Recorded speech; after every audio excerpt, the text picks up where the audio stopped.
The officer training school is the traditional source of power in El Salvador.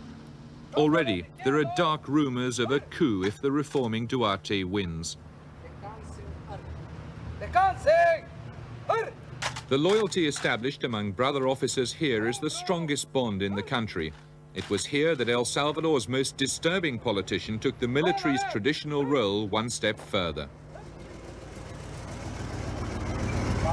He travels by bulletproofed car behind darkened windows. He has an army of private bodyguards. He's been called a killer, a gangster, a psychopath. He may very well be El Salvador's next president. To people told their poverty is the result of war, he offers hope.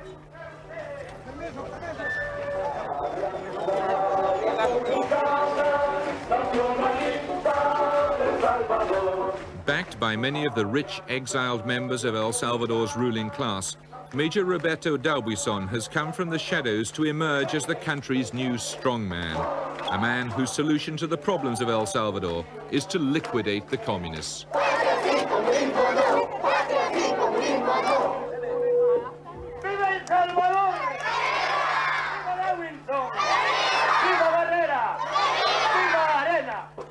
At his well-organized rallies, Roberto Aubuisson has a common touch, sex appeal, and preaches a simple nationalism. But by its very success in the American-inspired democratic process, support for his Arena party threatens to undermine the entire American policy in El Salvador.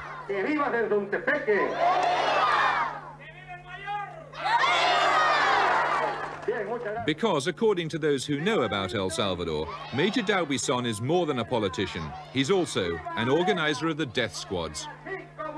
The Carter administration felt so strongly about Roberto Aubuisson's death squad activities that we classified him as a terrorist. We took away his visa. We denied him entrance into the United States Embassy. We made him a pariah as far as our acceptance goes. The Reagan administration came in, rehabilitated him, issued him a visa, made him a welcome guest in the embassy.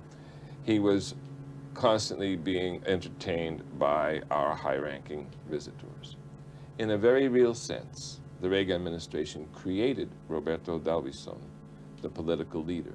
The people of El Salvador have yet to vote, so we don't know who's going to be president of El Salvador. But it's interesting to note that that person has received a great number of votes from the people in El Salvador. And I'm told, in fact, that in the countryside, that person is very popular. Oh, so was Hitler. That's right. That's right. And so were a number of other people. So you're right, Castro is very popular, we're told. Among the thousands of appalling killings carried out in El Salvador by the death squads, one stands out: the assassination of Archbishop Oscar Romero as he said Mass in chapel. Romero had spoken out against injustice. He was shot through the chest. Responsibility was claimed by a notorious death squad. Roberto Aubuisson planned and ordered the murder of Archbishop Oscar Romero. The evidence, we have eyewitness accounts of this. He is a leader of the death squads. His chief lieutenants ordered the murder of the two labor advisors, Michael Hammer and Mark Perlman, and the land reform chief, Rodolfo Vieira. What do you think of Ambassador Robert White? Es un enfermo. Aquí frustró su carrera diplomática. Él quiso dejar un gobierno igual que el de Managua. No pudo, se frustró y entonces ahora busca una manera de dinero. Cobra por dar conferencias que son mentiras. O sea, en cierto aspecto le hace un gran favor al expansionismo soviético, pero fundamentalmente creo que es enfermo. The State Department say they have never received conclusive proof about Major Aubuisson and the death squads, but there is more evidence. According to a classified intelligence report prepared in the American Embassy in El Salvador and obtained by Panorama, many of the killings were inspired by a group of fabulously wealthy Salvadorian exiles in Miami. They want to bring to power, quote, a good military officer who will carry out a total limpieza or cleansing, killing 3 or 4 or 500,000 people, whatever it takes to get rid of the communists and their allies.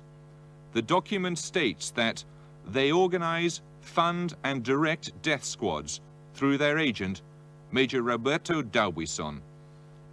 Why is it, do you think, Major, that your enemies say that Arena has connections with the death squads? Porque así se lo inventó un ex embajador que se llama Robert White, y que si vieron el documental que declaró para la televisión canadiense, dice que lo que está haciendo es para favorecer a Duarte fregándome a mí. Y ese es un orgullo, el que se enoje conmigo White, por el hecho de que fui el único que comencé con un grupo de buenos salvadoreños a denunciar la desgracia que hoy tenemos. Y quisiera que ustedes ahora oyeran todo lo que dije hace 4 años y vean si es que no se ha cumplido. Tenemos una mayor guerrilla, una gran violencia, una gran cantidad de muertos, hambre y desempleo. Pero rompí el plan comunista. Entonces los comunistas se enojaron conmigo y se inventaron el nombre de escuadrones de la muerte, cosa que nunca lo han probado. O sea, eso es una gran mentira. Y yo también digo que la democracia cristiana sí está unida con la guerrilla. ¿Y ustedes por qué no preguntan eso? ¿Por qué no averiguan si la democracia cristiana de verdad está unida con la guerrilla? Averigüen quién es Zamora Rivas, máximo dirigente demócrata cristiano, dirigente del FDR. Averigüen cuántos demócratas cristianos están combatiendo con la guerrilla. Averigüen que los hijos del doctor Morales Ehrlich son comandantes de la guerrilla. Así es que está bien que me pregunten a mí eso, pero quisiera que igualmente se lo preguntaran a ellos lo mismo. Yo no tengo nada que ver. Aquí esta gente, este es el partido Arena. Pregúntenle a ellos, a ver quién de ustedes es escuadrón de la muerte. A ver quién ha andado en eso. Pregúntenle a ellos. But the international press also say that, repeat these allegations, that Arena has connections with the death squads. Porque la prensa está manejada con una mayor tendencia izquierdista que eminentemente democrática del mundo libre. Quizás por las inversiones o porque así era la propaganda que ellos querían vender. Pero sabe que la prensa es la que más daño nos ha causado a la imagen del Salvador. Creo que una vez tú dijiste, Hugo, que los únicos escuadrones de la muerte que conocemos es la mentira de la prensa internacional. ¿Cuánto daño nos han hecho con esa mentira? Solo nosotros lo sabemos en carne propia.